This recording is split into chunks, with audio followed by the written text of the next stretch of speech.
They say patriotism is learned. I don't believe that. I believe it's inherited, passed down quietly through bloodlines, through folded flags, through stories told at kitchen tables and gravesides, through the names etched into stone and photographs yellowed by time. Patriotism isn't loud by nature. It doesn't need to shout. It settles into your bones. That's why some of us tear up when the national anthem plays. Not because we are told to, not because we're naive, but because we remember. We remember men who never came home, women who held families together while the world burned, generations who worked, fought, built, and sacrificed under the shared belief that this country, imperfect as it is, was worth preserving. For families like mine, America was never an abstract idea. It was a responsibility. Our history is stitched into the fabric of this nation in ways that aren't glamorous or convenient to talk about today. We were here when the country was young. We were here when it was tested. We were here when unity meant survival, not a slogan. Our ancestors didn't agree on everything, but they agreed on one thing. This experiment mattered. America was never meant to be easy.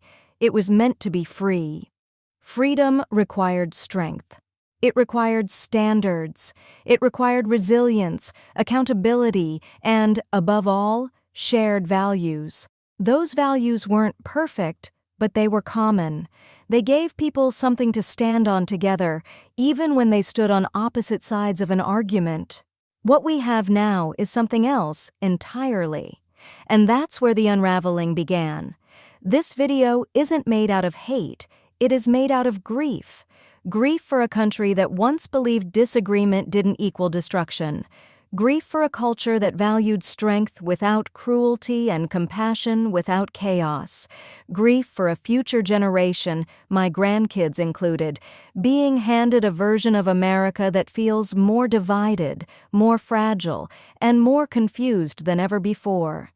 But my grief goes even deeper, more personal. My family history has deep roots. When I say my family exemplifies America, I don't mean perfection. I mean participation. I mean showing up when the work is hard, when the sacrifice is real. My great-grandfather came here from Europe with nothing but his hands and his will.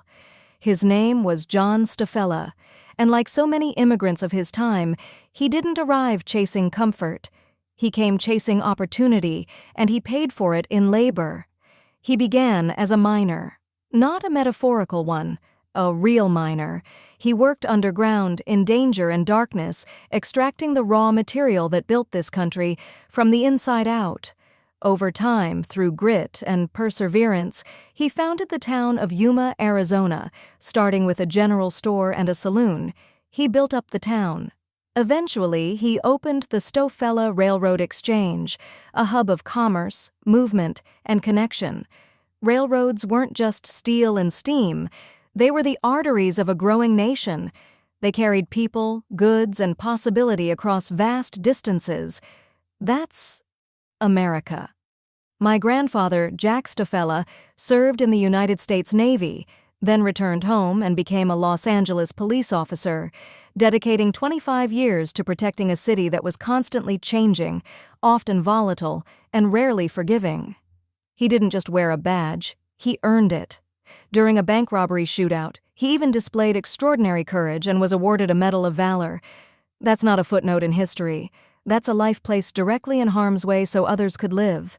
That's America. My grandmother's side of the family has a different story.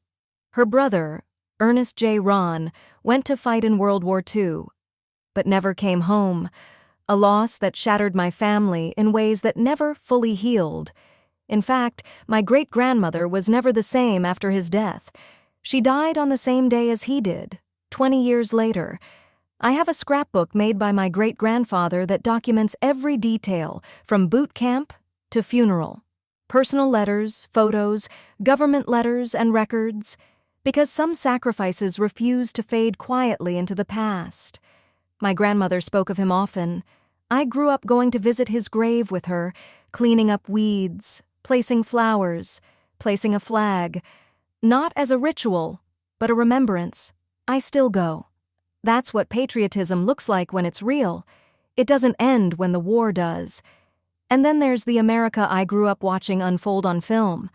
Both my father and my grandmother worked as film editors at MGM Studios, back when Hollywood was still shaping the national identity, telling stories that traveled farther than any speech or campaign ever could. Editing is invisible when done right. It's discipline, precision, and respect for the story. It's knowing what to leave out as well as what to include. I grew up knowing the history of the film industry, not as trivia, but as lived experience. My dad went on to win an Academy Award, not a regular one, but a prestigious Scientific and Technical Academy Award that specifically is only given out for higher impact engineering achievements in the motion picture industry. An honor that speaks not to celebrity, but to mastery of craft and dedication. That, too, is America. Builders, protectors, storytellers, immigrants, soldiers, public servants, none of them perfect, all of them invested. So, when the national anthem plays, I don't hear a song.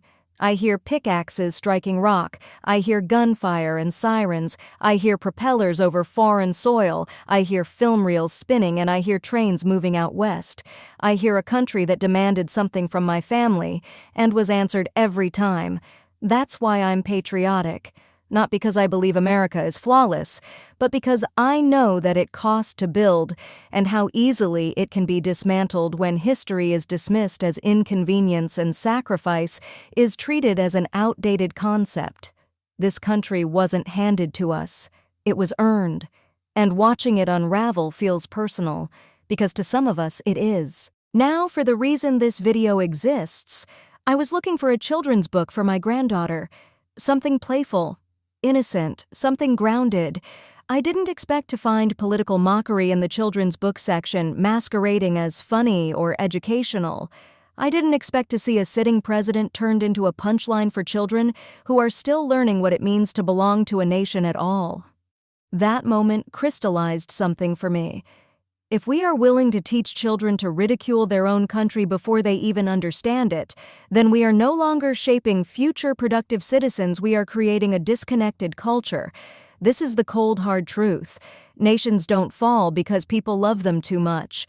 They fall when love is replaced with shame, when standards are replaced with slogans, when truth is replaced with comfort. America is unraveling.